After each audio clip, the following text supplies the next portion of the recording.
Year 2006. Do you remember the best cars on the road?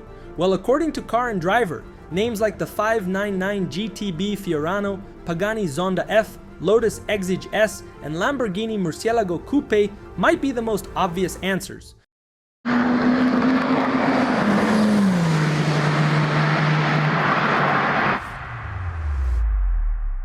A few years back, no one even dreamed of electric cars, hybrids, and fuel-efficient vehicles. Audi decided to use diesel, something totally contrary to what was working, something considered the devil's fuel, something that in their minds would be the perfect recipe for a car to compete in Le Mans, to race fast but still be efficient. And like many crazy ideas that humans have, this was another one under the influence of alcohol from some engineers in a bar, and yes, they created a monster, the Audi R10 TDI, a 5.5 liter V12 turbo diesel, a beast with enough torque to spin the earth a bit faster. Well, maybe I'm exaggerating a little, but ask yourself, why did Audi decide to experiment with diesel in one of its most expensive and ambitious projects of all time? Why spend 70 million a year to create something that generated disbelief and doubts before even starting in one of the toughest races in the world? Part 1. The reasons.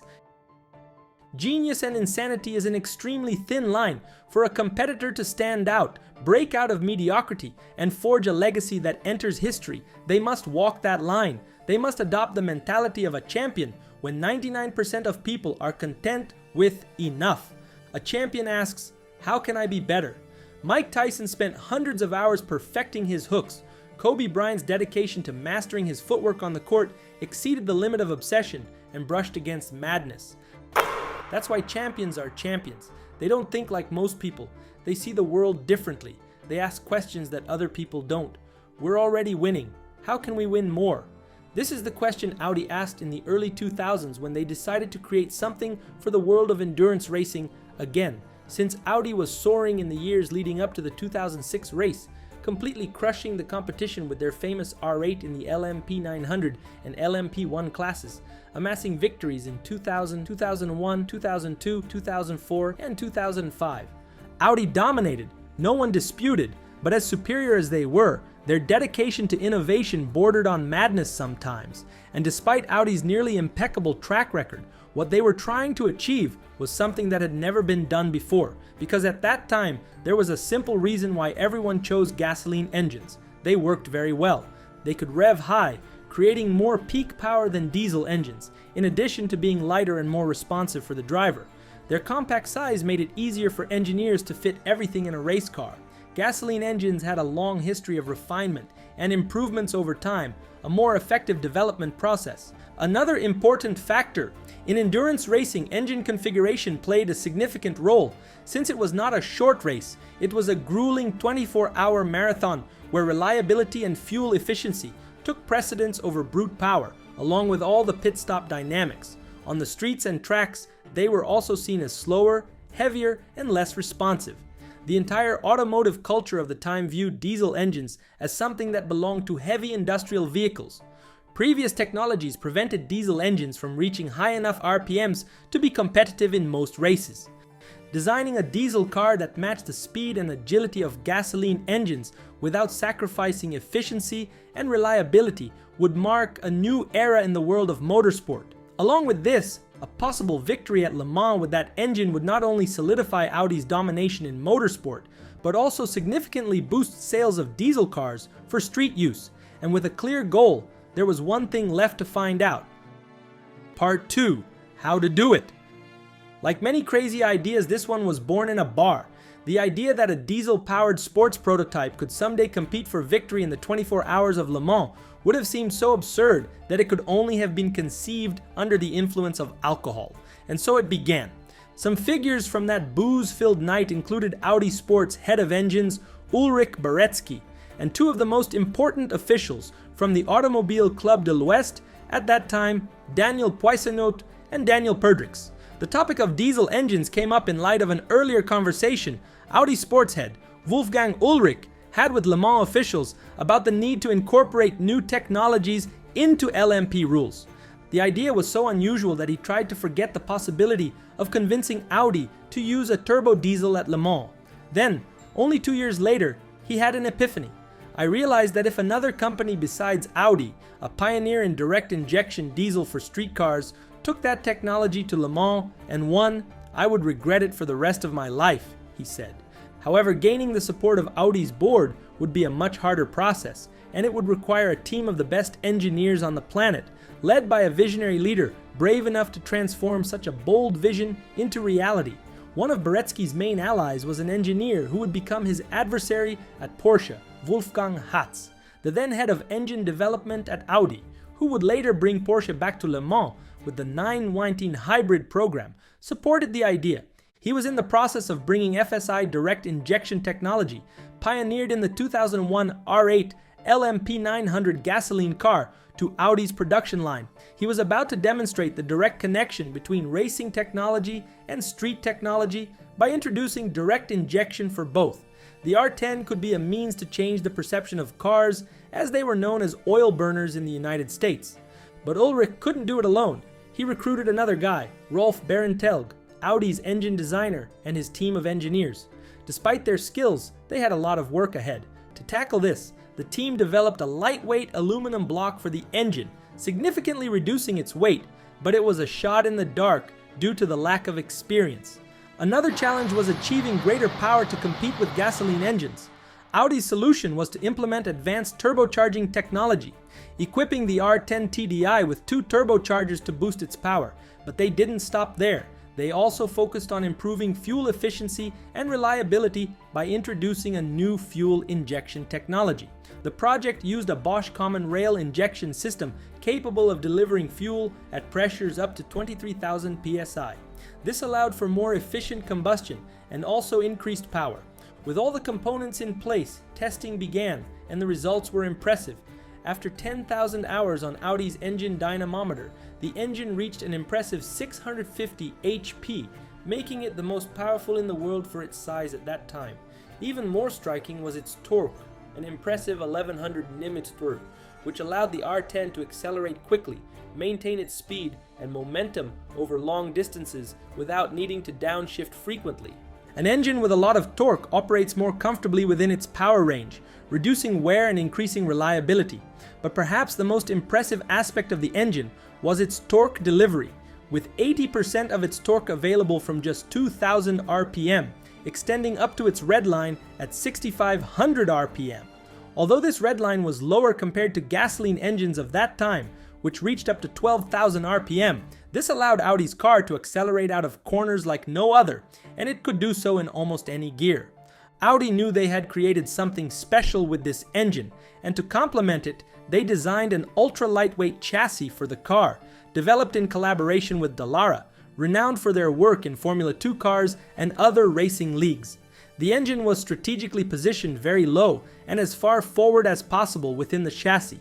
This not only improved weight distribution, but also gave the car its distinctive open-top visual, for which it would later become known.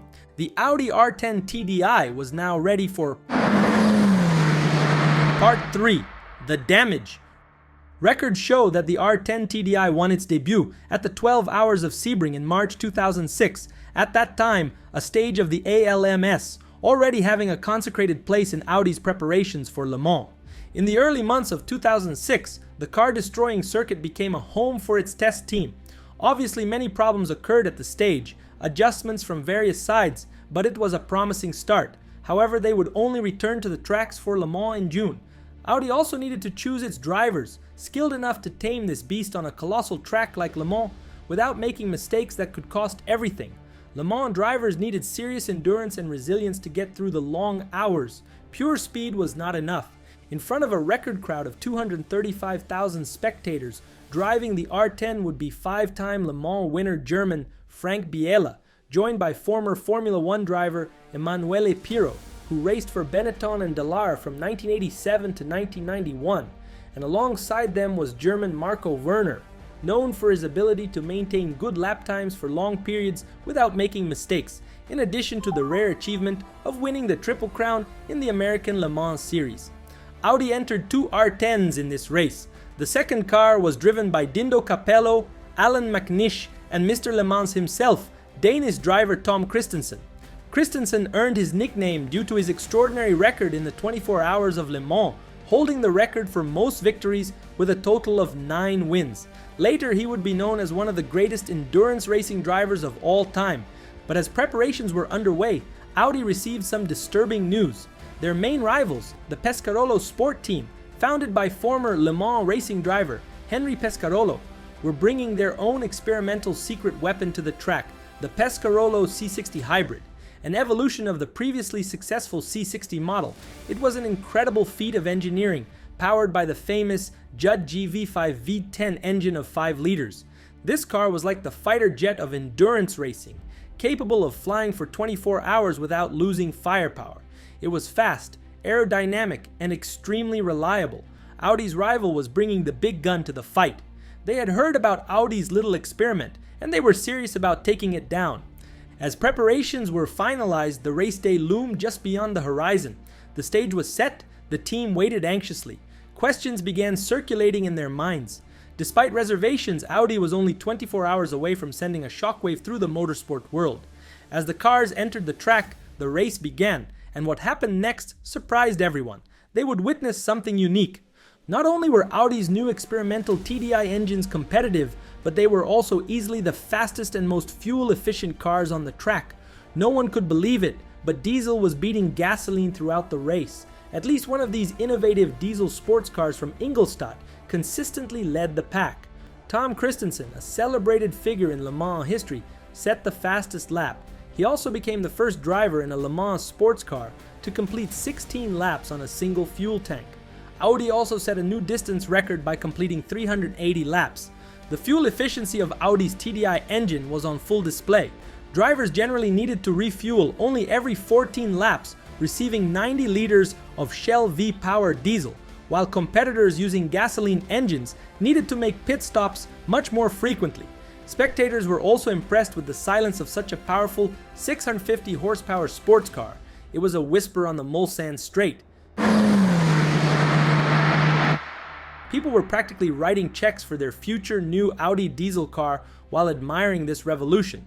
Although the launch of the Audi R10 TDI took place just 200 days before the race, it proved to be as reliable over 24 hours as its predecessor, the 5-time Le Mans winner R8. However, the team faced problems at 3:47 in the morning. There was an issue with the 5th gear, leading to an unscheduled pit stop, with the Pescarolo closing in. This was bad news, but despite regulations preventing the complete replacement of the rear end, the innovative gearbox design allowed the team to complete this task in less than 10 minutes. Before they knew it, they were back on the track and leading the pack. Another problem occurred on Sunday morning. With the car driven by Frank Biella, Emanuele Pirro, and Marco Werner, a broken headlight led to the complete replacement of the front end. Although initially leading the pack, Audi's R10 TDI faced problems, including replacing injectors on the right cylinder bank of the V12 TDI engine during the 4th hour. This dropped them to 16th place. They also faced more issues, including a collision that required a complete turbo replacement. But nothing would stop Audi that day, and they quickly overcame those challenges. And beyond those incidents, the R10 performed flawlessly. The team's resilience and efficient repairs by the mechanics secured their positions on the podium. Audi's team's success didn't end there. The car driven by Dindo Capello, Tom Christensen, and Alan McNish finished in 3rd place on the podium. The second car was almost as dominant as the first. Even after losing nearly an hour with all that in the pits, after 24 grueling hours, Audi secured a dominant victory, proving something surprising to the motorsport world. Diesel can beat gasoline. After the victory, the team was ecstatic. Dr. Wolfgang Ulrich was quoted saying, "This was already Audi's 6th victory at Le Mans, but by far the most difficult and important. Only 200 days, the most intensive in Audi sports history, separated the launch of the R10 TDI and the start of the Le Mans race. I want to thank every member of Audi Sport and Mr. Le Mans." Tom Christensen said, "I feel very emotional now. Everyone will know what TDI power means. This project started not so long ago as a blank sheet of paper and has already triumphed." The 2006 Le Mans victory was just the beginning of Audi's dominance in endurance motorsport. They continued to be a major force at Le Mans in the following years, winning numerous times and solidifying their reputation as a leader in endurance racing technology. For Audi, these victories were not just shiny trophies on a shelf. It was never about that. They were a testament to their endless desire to improve and innovate year after year, daring to walk that thin line of revolution versus madness.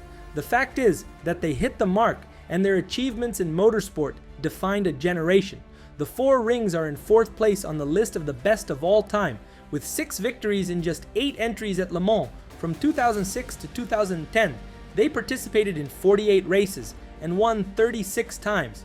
A craziness that makes Audi Sport a team of champions. And it's worth noting that Le Mans has always been a stage of innovations, glories, and forbidden cars that, unlike the R10, had to work much harder to make history, like the Mazda. Imagine a car that also revolutionized, one with 3 improbable drivers, one of them an ex-convict who faced everything and everyone. Pay attention to this story, as it's time for it to become a movie, The Forbidden 787B. Get comfortable, I'll see you soon.